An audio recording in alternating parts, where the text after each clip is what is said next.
اور یہ کیونکہ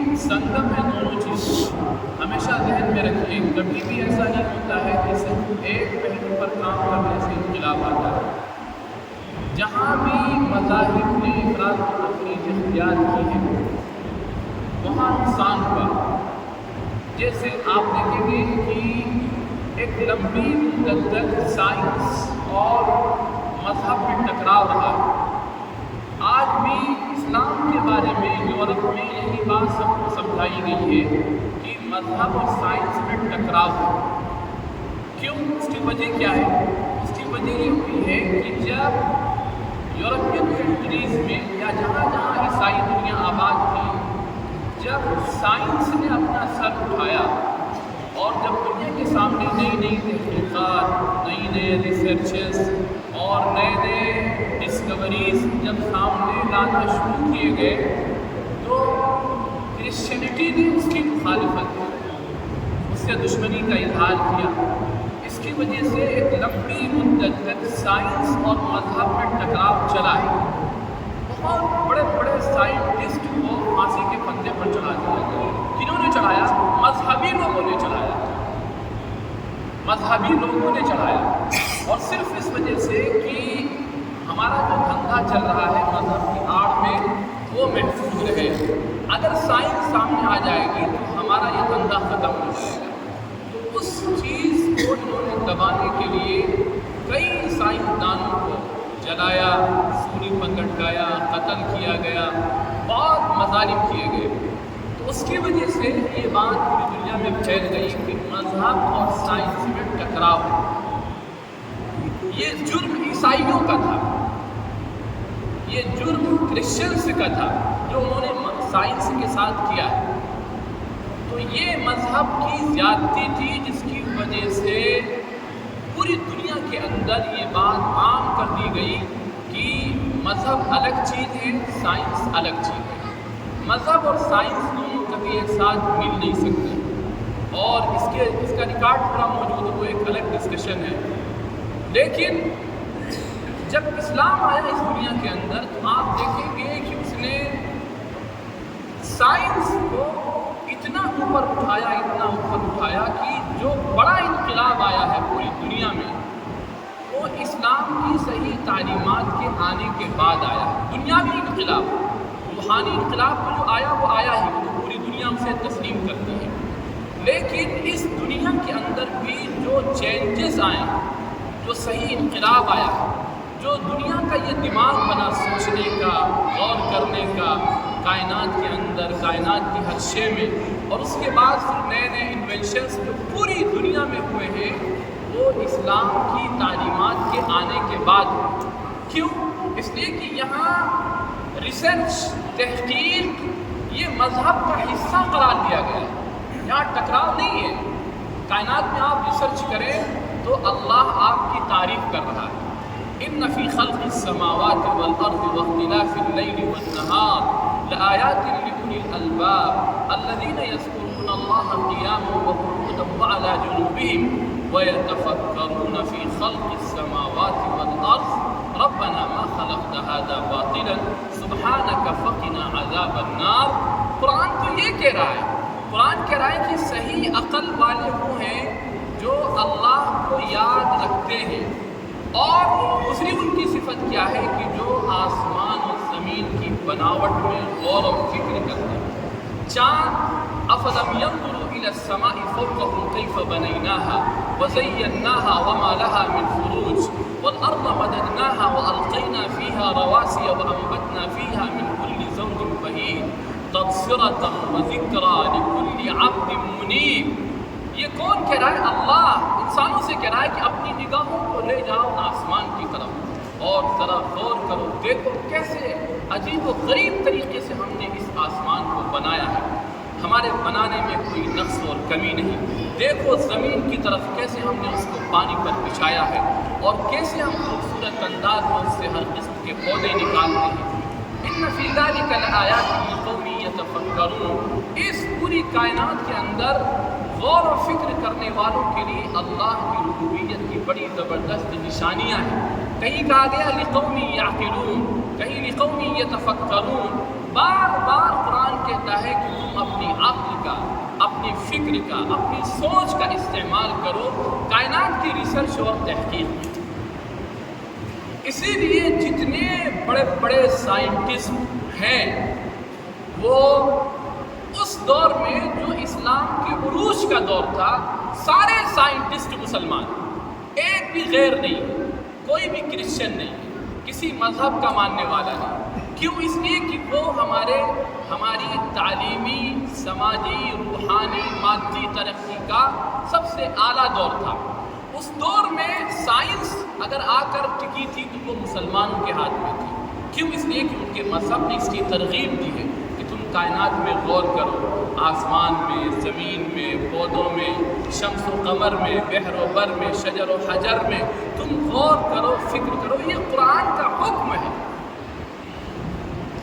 تو جو قرآن اتنی زبردست کائنات میں غور و فکر کرنے کی دعوت دیتا ہو، وہ ظاہر سی بات ہے کہ وہ انسانوں کو کبھی بھی اس رخ پر نہیں لا سکتا ہے کہ مذہب کا سائنس سے، ریسرچ سے، تحقیق سے، ڈسکوری سے کوئی اختلاف ہے۔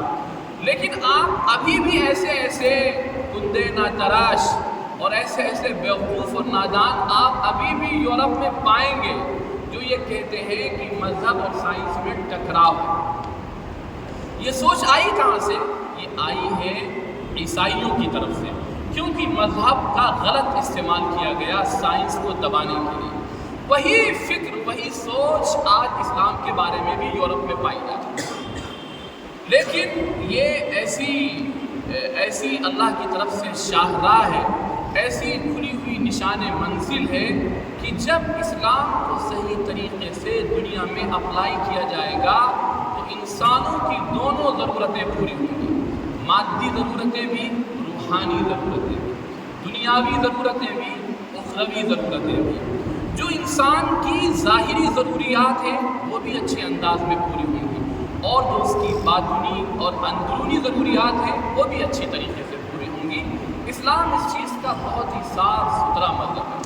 اسی لیے اسلام میں اچھے کام میں بھی حد سے آگے بڑھنے کی اجازت ہے۔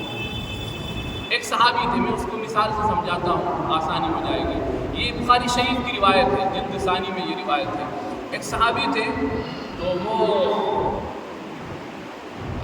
غلبہ عبادت کا، ریاضت کا، اللہ کے سامنے کھڑے ہو کر اللہ کو منانے کا ایسا غلبہ تھا کہ جو ان کی شریک حیات کا حق تھا ان کے اوپر، وہ مجروح ہو رہا تھا۔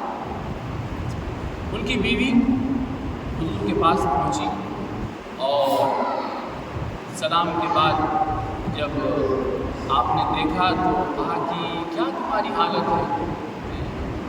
تو انہوں نے کہا رسول اللہ، جب پاک صاف لوگ تھے، بالکل دل کے ایسے صاف ستھرے تھے کہ جو دل میں ہوتا تھا وہی زبان پر۔ انہوں نے کہا رسول اللہ، جب میرے شوہر کو میری ضرورت نہیں ہے تو میں کس کے لیے میک اپ اور کس کے لیے زیب و زینت اختیار تھا؟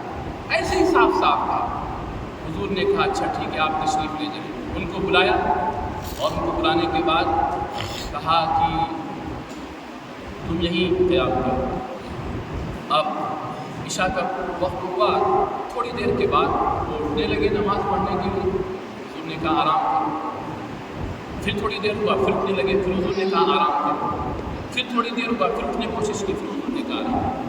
جب رات کا آخری پہر بچا تو حضور نے فرمایا کہ ہاں اب اٹھ کر اللہ کی عبادت۔ اور پھر اس کے بعد صبح آپ نے بہت محبت اور شفقت سے سمجھایا کہ اصل دین کیا ہے۔ اس میں آپ نے ان سے فرمایا کہ ان لعینک علیک حقا وان لزوجک علیک حقا وان لجسدک علیک حقا۔ تم پر تمہاری آنکھ کا بھی حق ہے، تم پر تمہارے جسم کا بھی حق ہے، تم پر تمہاری بیوی کا بھی حق ہے۔ آپ نے اس انداز میں سمجھانے کے بعد ہمیں روانہ کیا۔ ایک صحابیہ تھی، ان کو نماز کا، ذکر کا اتنا شوق ہوا کہ وہ چاہتی تھی پوری رات ہم عبادت کریں۔ تو وہ کیا کرتی تھی کہ ایک کھمبے سے اپنے آپ کو باندھ دیتی تھی تاکہ نیند بھی آئے تو میں جو ہے وہ کھڑی رہوں اور نماز کی حالت میں رہوں۔ حضور کو معلوم ہوا، حضور نے منع فرمایا اور کہا، ان کو بھی سمجھایا کہ تمہارے جسم کا تمہارے اوپر حق ہے۔ اسلام کی تعلیم دونوں چیز کی بیلنسنگ کے ساتھ، اگر آدمی صرف دنیا کی طرف مائل ہوتا ہے مادی غلبہ ہے، روحانی اس کی جو زندگی ہے وہ مجروح ہو رہی ہے، تو اسلام اس سے بھی روکتا ہے۔ اور اگر خدا نہ کرے کہیں روحانی ایسا غلبہ ہوا کہ اس کی مادیت کا جو نظام ہے وہ درہم برہم ہوا، تو اسلام اس پر بھی روک لگاتا ہے، پابندی لگاتا ہے۔ بالکل اعتدال کا راستہ، میانہ روی کا راستہ، ایسا راستہ جس سے انسان کی بہت ہی زندگی پرسکون ہو، پرامن ہو، اچھی ہو، خوشگوار ہو، وہ راستہ اسلام انسانوں کو بتاتا ہے۔ اسی وجہ سے آپ دیکھیں گے کہ اسلام کے آنے کے بعد، میں نے شروع میں جو بات کی تھی کہ اسلام کے آنے کے بعد پوری دنیا میں جو انقلاب آیا ہے، ظاہری بھی اور باطنی بھی، مادی بھی اور اخروی بھی، پوری تاریخ انسانی میں کبھی ایسا انقلاب نہیں ہے۔ اسی وجہ سے جو بہت مشہور رائٹر ہے ڈاکٹر مائیکل ہارٹ کی جو کتاب ہے The 100، اس میں اس نے جو بات کہی وہ یہی بات کہی ہے۔ اس نے کہا ہے کہ میں نے تقریباً 5000 سال کی پوری ہسٹری کو کھنگالا ہے، اور جتنے بھی بڑے بڑے روحانی پیشوا آئے میں نے سب کو کھنگال کر دیکھ لیا، لیکن دونوں اعتبار سے، مادی اعتبار سے اور روحانی اعتبار سے بھی، اگر کسی نے صحیح انقلاب دنیا میں قائم کیا ہے تو وہ میں کہنے پر مجبور ہوں کہ وہ صرف اور صرف محمد الرسول اللہ صلی اللہ علیہ وسلم کی ذات مبارک۔ اس وجہ سے میرے عزیز بھائیوں، ہمارے پاس وہ سرمایہ ہوتے ہوئے آج ہم خود اپنی قوم کو سنبھال نہیں پا رہے، ہم اپنی قوم کو صحیح رخ پر لانے میں ناکام ہو رہے ہیں۔ اس کی سب سے بڑی وجہ یہ ہے کہ ہمارے گھروں میں حضور اکرم صلی اللہ علیہ وسلم کی سیرت، آپ کا کردار، آپ کی زندگی نہیں پڑھی جاتی۔ پہلے مسلمان یہ جرم نہیں کرتے تھے، یعنی آج سے 25، 30، 35 سال پہلے اکثر گھروں میں جو مائیں ہوتی تھیں وہ حضور اکرم صلی اللہ علیہ وسلم کی سیرت پڑھنے کا کچھ نہ کچھ اہتمام کرتی تھیں۔ ادھر جو زندگی آئی ہے، خاص کر اس زندگی نے بالکل حضور کی سیرت سے مسلمانوں کو غافل کر دیا ہے۔ اس وجہ سے میرے عزیز بھائیوں، بس میں آج کے اس جمعے میں ایک درخواست آپ سے کر رہا ہوں کہ آپ روزانہ اتنا وقت نکالیں کہ آپ اپنے بچوں اور بچیوں کو، فیملی کو لے کر بیٹھیں اور اچھے انداز میں ان کے سامنے حضور اکرم صلی اللہ علیہ وسلم کی زندگی پڑھیں، شروع سے لے کر اخیر تک۔ اچھے واقعات، اچھی آپ کی جو سنتیں ہیں، جو آپ کی پوری زندگی ہے، جو آپ کا انداز ہے زندگی گزارنے کا، بشری اعتبار سے بھی اور روحانی اعتبار سے بھی، بچے انشاءاللہ اندر سے ایسے تیار ہوں گے کہ آپ خود نہیں سوچ سکتے ہیں کہ بچے اندر سے کتنے مضبوط، کتنے بہادر اور کتنی اچھی سوچ کے تیار ہوں گے۔ جن گھروں میں یہ چیز ہو رہی، یہاں مزاج کم ہے، باہر کے بعض ملکوں میں بچوں نے ایسا کمال دکھایا ہے کہ بڑے بڑے پروفیسر اور بڑے بڑے سائنٹسٹ بچوں کے جواب کی وجہ سے اسلام میں داخل ہوئے۔ وقت نہیں ہے ورنہ آپ کو واقعات کی روشنی میں یہ بتایا جاتا۔ وہ سیرت کا اثر ہے، جب سیرت پڑھی جاتی ہے تو بچوں کا دماغ بہت بلندی پر چلا جاتا ہے، ان کا دماغ بہت تیزی کے ساتھ کھلتا ہے، بچوں کی اندر کی پرواز بہت بلند ہوتی ہے۔ اس کے لیے میں ایک درخواست کر رہا ہوں کہ آپ یہ کام کریں، جتنے یہاں بیٹھے ہیں، کوئی بھائی ہے، کوئی باپ ہے، کوئی چچا، کوئی پھپھا، جتنے حضرات یہاں بیٹھے ہیں، یہ سیرت کی کتاب خرید کر لائیں۔ اور سیرت کی کتاب کون سی لینا ہے؟ ہر زبان میں بہت آسان سے آسان کتابیں آپ کو مل جائیں گی۔ اگر بہت نیچے کی لیول سے بھی آپ سیرت پاک کا مطالعہ شروع کریں گے تو انشاءاللہ وہ بھی مواد موجود ہیں جو بچوں کی لحاظ سے تیار کیا گیا ہے۔ لیکن ہمارا سب سے بڑا جرم یہ ہے کہ ہم سیرت کے نام پر بچوں کو وقت دیتے نہیں، بچوں کو وقت دیں، ٹائم دیں اور سیرت کی کتاب ان کے سامنے پڑھیں۔ سیرت کی پہ اشعار کی بھی کتاب ہے، شاہ نامہ اسلام ہے، یہ پہلے گھروں میں پڑھا جاتا تھا۔